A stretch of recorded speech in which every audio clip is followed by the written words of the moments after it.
it's Susan for Komori no Hime Cosplay, and today we're going to be making Chise from the Ancient Magus Bride.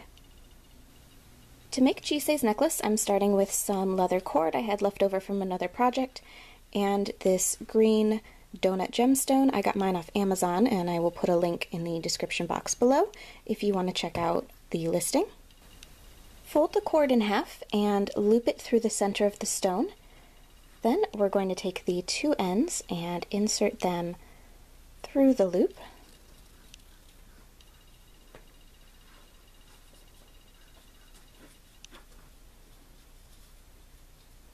And pull it tight. All that's left is to knot the cord to the desired length. For Chise's sweater, I started by tracing around a shirt I already had to create the pattern.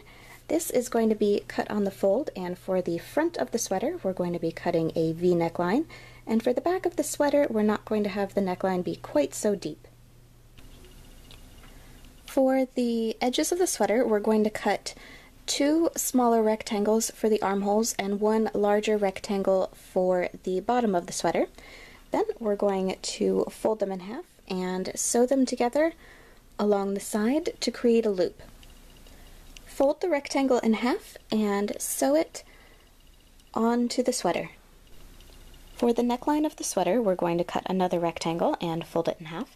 Then we're going to sew a triangle shape into the end of it. Turn the collar piece right side out so that it creates a point. Then we're going to sew the collar piece onto the front of the sweater. And with that, the sweater part is complete. After the necklace and vest are done, it's pretty much just you need a basic white collared shirt. I just used one that I already had in my closet.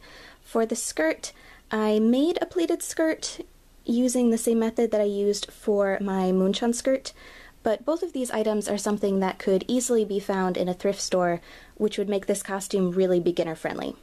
So that's really all there is to making Chise's outfit. For more cosplay tutorial videos, please subscribe, and thank you very much for watching!